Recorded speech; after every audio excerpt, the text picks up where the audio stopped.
Ever get that feeling, like something's watching you from the shadows, something you can't quite explain? Yeah. That's the vibe I got diving into Hunter 2E. It's like peeking behind the curtain of our everyday world and finding, well, let's just say it's not pretty. Right, it's not your typical monster manual. No, not at all. This is like the real deal. A handbook for a secret war against the things that go bump in the night. And the people fighting that war, they could be anyone. It's one of the things I find most fascinating about Hunter 2E. It doesn't shy away from the human element of this hidden world. Right, so we're not talking about like Van Helsing types with generations of monster hunting lineage. Not necessarily, no. Yeah. Though those exist too, of course. Okay, so anyone could stumble into this world. Absolutely. Imagine maybe you're a detective, right? And you're chasing a lead, but it takes a decidedly strange turn. Or maybe you're just someone researching local legends, only to find out they're all too real. That's both terrifying and intriguing, But okay, say you find yourself face to face with something straight out of a nightmare. You'd want some backup, right? Exactly. And that's where Hunter 2E introduces this concept of cells. These small, independent groups of hunters, people who've seen the same darkness you have. So it's about survival, but also about sanity. Exactly. It's about holding on to your humanity when you're facing the abyss. Makes sense, strengths and numbers, right? But Hunter 2E also hints at these larger organizations, right? These compacts and conspiracies that operate on a whole other level. It's like this. You have your local cells, just trying to keep the lights on, so to speak. Then you have these regional compacts, maybe with the broader understanding of the threats out there. But at the top, you have the conspiracies, groups that have been around for centuries with their fingers in governments, religions, even the financial markets. Okay, now we're talking global conspiracies, shadowy figures pulling strings. This is where it gets really interesting. Oh, it definitely does. So give me the rundown. What are some of the big players in this world, the ones that really jumped out at you from Hunter 2E? Well, one that immediately comes to mind is the Chiron Group. The Chiron Group. Okay, tell me more. They blur the lines in a big way. Imagine a group that's not only fighting monsters, but experimenting on them, even using their essence to enhance their own hunters. It begs the question, how far is too far when you're fighting for humanity's survival? Yeah, that's a slippery slope, right? Using the enemy's power against them, but at what cost? Okay, what other groups are we talking about? On the complete opposite end of the spectrum, you have Task Force. Valkyrie. Okay. They're like a covert ops team, equipped with cutting-edge technology and weaponry, answering to some of the highest levels of government. So less about rituals and ancient lore, more about drones and specialized munitions. Exactly. Think less about whispering to ghosts and more about, well, let's just say they have ways of dealing with problems that would make even James Bond raise an eyebrow. Okay, we've got body horror science and black ops. What's the third flavor in this monster hunting sundae? How about a group steeped in ancient traditions, arcane knowledge? The Council of Bones, as they're known, believe that the best way to fight the darkness is to understand it, to master the ancient arts that can banish spirits, bind demons, and turn the supernatural's power against itself. So they're basically librarians with a penchant for exorcisms. Something like that, yeah. We're talking about three completely different approaches to the same problem. It really shows the complexity of this hidden world. But let's dive into the monsters themselves, shall we? What kind of creatures are these hunters actually up against? Hunter 2E seems to have quite the collection. Oh, it's not just your typical vampires and werewolves, though those are certainly in there, with their own unique twists.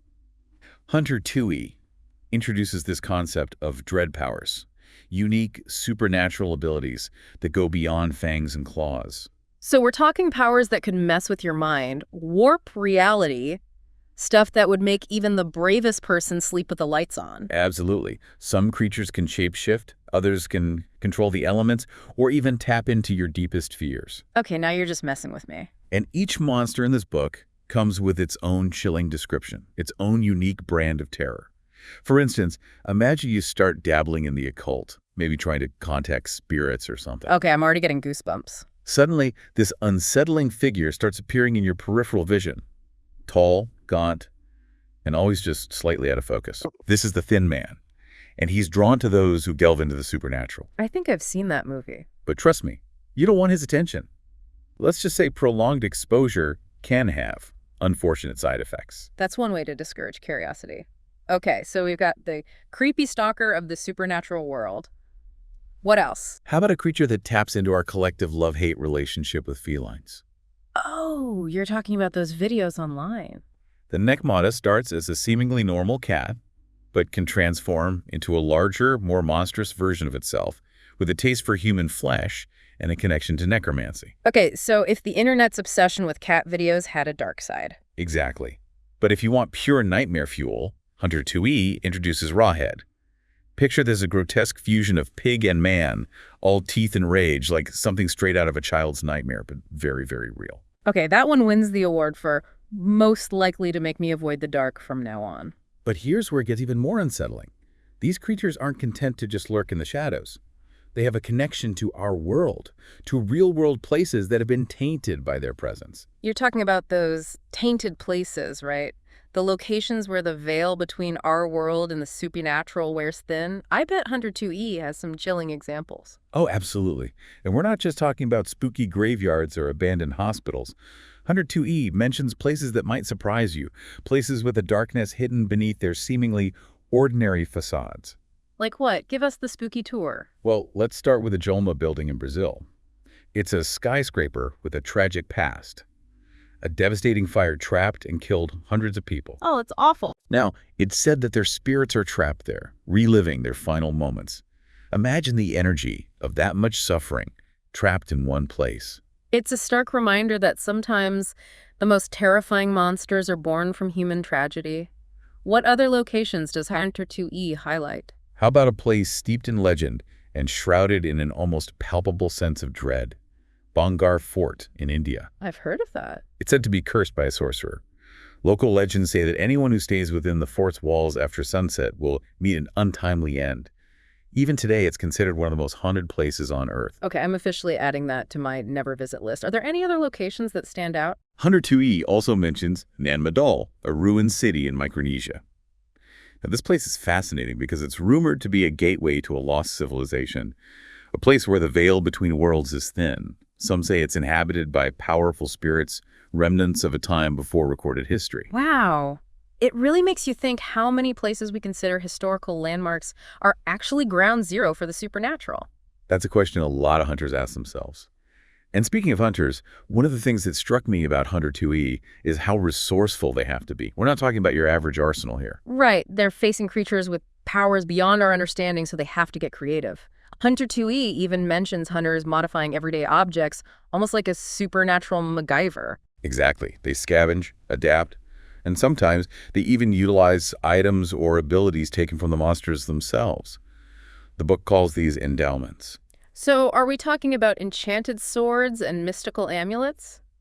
Or something a little more unconventional?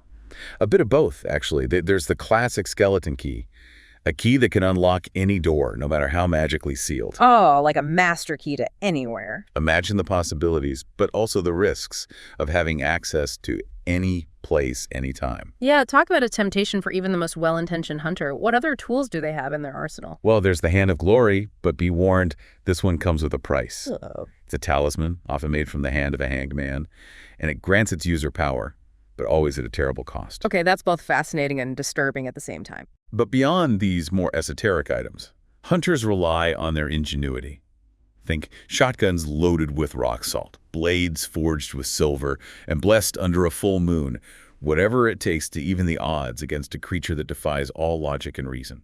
It really speaks to the human spirit, wouldn't you say, how we adapt and fight back, even against seemingly insurmountable odds. But it also begs the question, what happens when the line between hunter and monster starts to blur? That's a question that has haunted hunters for centuries, and it's one that Hunter 2E doesn't shy away from. That line between hunter and monster, yeah, can get pretty thin, can it? It makes you wonder how these hunters hold on to their humanity when they're constantly facing such darkness. That's where the hunter's code comes in. Okay. It's this unwritten set of rules, almost a moral compass, that helps hunters navigate the ethical minefield of fighting monsters. So it's not enough to just survive. They also have to wrestle with the weight of what's right and wrong in this hidden war. Exactly. The code is about restraint, about not becoming the very thing you're hunting. But Hunter 2E also highlights how difficult it is to uphold, especially when you're facing creatures that seem to exist outside the boundaries of morality. And remember those conspiracies we were talking about? I bet they have their own interpretations of the code, or maybe they've even abandoned it altogether. It's a recipe for conflict, for sure. What one hunter considers a necessary evil, another might see as a betrayal of everything they stand for. And those ethical dilemmas, those clashes of ideology, they're a big part of what makes Hunter 2E so compelling. It's like the old saying, when you stare into the abyss stares back at you. You'd have to have some serious mental fortitude to navigate this world without being changed by it, maybe even broken by it. And that's something Hunter 2E doesn't shy away from the toll this life takes on a hunter. Imagine the PTSD, the nightmares, the isolation of carrying these horrific secrets. The book even talks about hunters succumbing to their wounds, not just physical ones, but the psychological scars as well. So this isn't just a world of monster hunting, it's a world of sacrifice. These hunters are putting everything on the line to protect the rest of us from the things we don't even want to know exist. And that's why their stories are so important, even if they remain hidden. It forces us to ask ourselves, what would we do in their shoes?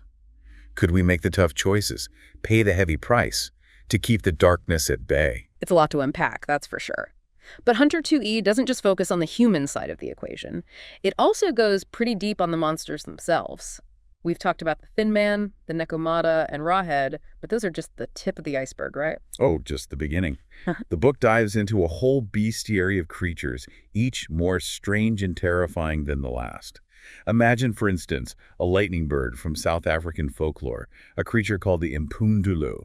It's said to be able to possess people, striking them down with a bolt from the sky. Talk about a shocking encounter. Then there's the Aswang, a shape-shifting creature from Filipino folklore. This one is particularly nasty. It can appear as a normal dog or boar during the day, but at night it transforms into this grotesque, bat-like monstrosity. And it has a taste for pregnant women. Okay, that's nightmare fuel right there. I'm officially adding that to my list of things I never want to encounter. But it's not just folklore and myth. Hunter 2E also covers creatures with ties to real-world history and unexplained phenomena. You're talking about cryptids, right? Those creatures that blur the line between myth and reality. Exactly. Like the Owlman, for example. It's this large, owl-like creature that's been sighted in Cornwall, England. Some people dismiss it as a misidentified owl, but hunters know better. They've seen the reports, the sketches, the chilling accounts of glowing red eyes watching from the treetops. It makes you wonder, what if those stories we dismiss as tall tales are actually glimpses into a hidden world, a world that's closer than we think? And Hunter 2E reminds us that dismissing those stories can be dangerous. Take the brain-eating ants of New Mexico, for instance. They look like ordinary ants, but they're drawn to human brains, leaving their victims. Well, let's just say it's not pretty. Okay, that's officially going on my list of reasons to avoid camping. Are there any other cryptids from Hunter 2E that really stood out? There's one that always sends shivers down my spine. It's called the Muljawank, a creature from Aboriginal Australian legends. Imagine a monstrous fish-like humanoid lurking in the Murray River, dragging unsuspecting victims to their deaths. Some stories say it's a vengeful spirit, punishing those who disrespect the land and its creatures. It's a reminder that we share this planet with things we may never fully understand, things with their own motives and their own ancient history. And Hunter 2E suggests that these creatures, as different as they are, might not be acting alone. They could be part of a larger ecosystem, a web of interconnected threats that we're only just beginning to unravel. Speaking of interconnected threats, Hunter 2E also delves into a particularly chilling category of monsters.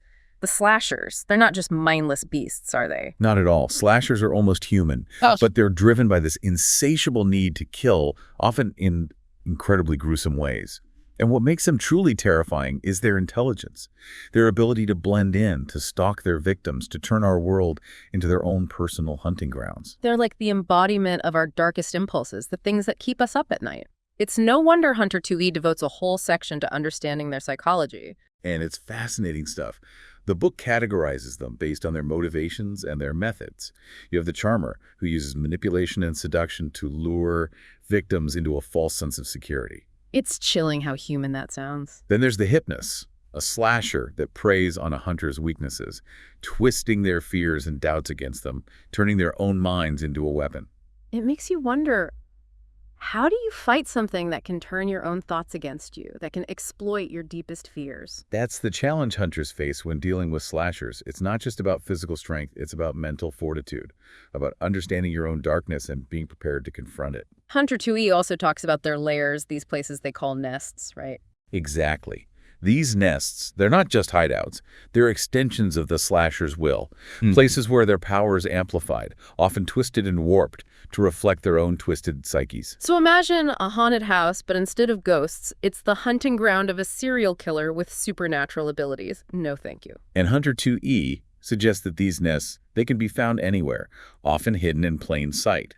They could be abandoned buildings, forgotten tunnels beneath a city, even seemingly peaceful natural landmarks. Which brings us to the broader concept of tainted places. We touched on a few earlier, but this goes beyond specific monsters and their lairs, doesn't it? It does. Hunter 2E describes tainted places as locations where the fabric of reality is thin, where the supernatural has seeped into our world, leaving its mark.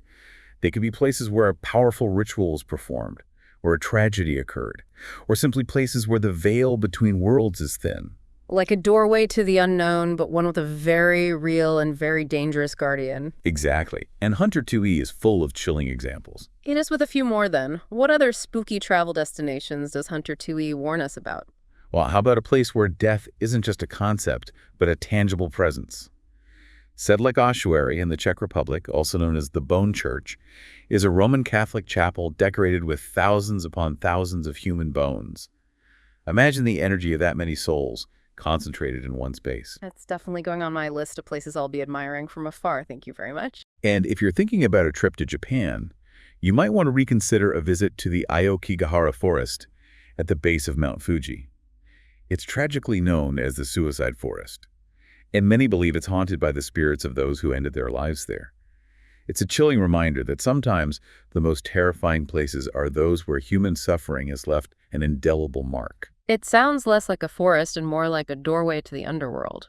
And then there are the places that hum with ancient power, places like Stonehenge in England or the Nazca Lines in Peru. These sites have fascinated people for centuries, but Hunter 2E suggests that they're more than just historical curiosities. They could be conduits to forgotten realms, sources of ancient and potentially dangerous magic. It makes you wonder what happens when that kind of power falls into the wrong hands. That's a question that many hunters grapple with. And speaking of hunters, I think it's time we delve into the different paths that lead people to the vigil, the motivations that drive them to confront the darkness. Because, let's face it, it takes a certain kind of person to do what they do. What kind of people are we talking about here? So we've been talking about these tainted places, these locations where the supernatural bleeds into our world. It makes you wonder, what kind of person is drawn to that, to the front lines of the vigil? That's a question Hunter 2E really dives into. It seems every hunter has their own story, their own reasons for taking up arms against the darkness. So it's not just one type of person, one kind of background? Not at all, no. Yeah. You might think these are all hardened warriors or, occult experts, but it's really a mix of folks, So what, like a regular Joe could end up a monster hunter? It happens more than you'd think.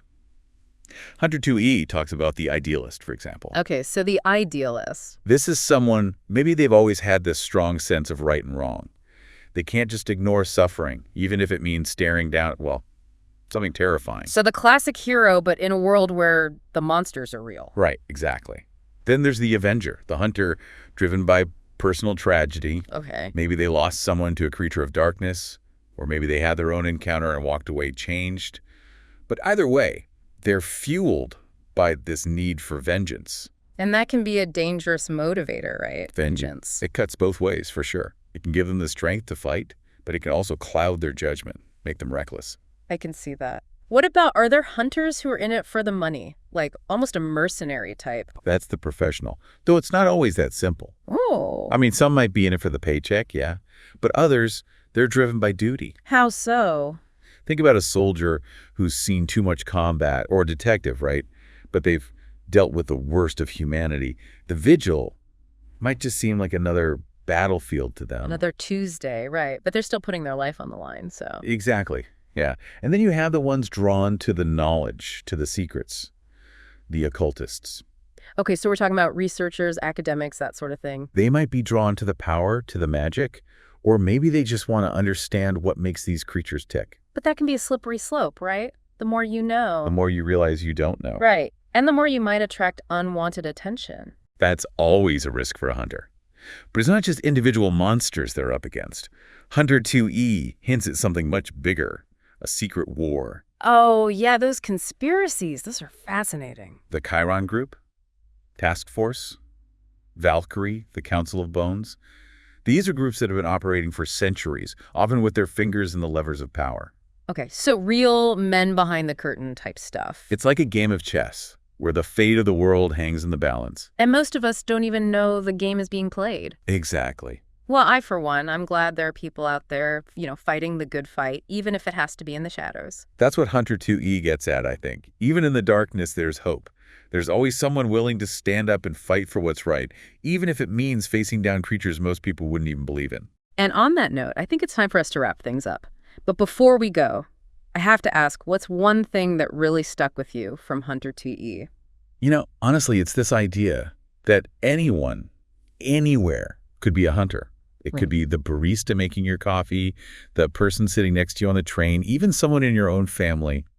And you'd never know the battles they've fought, the sacrifices they've made. That's a truly unsettling thought. It makes you look at the world a little differently, doesn't it? Gus. Well, to all of you listening out there, keep your eyes open, stay aware. You never know what might be lurking just beyond the veil of our everyday world. Stay vigilant. And until next time, keep those flashlights charged.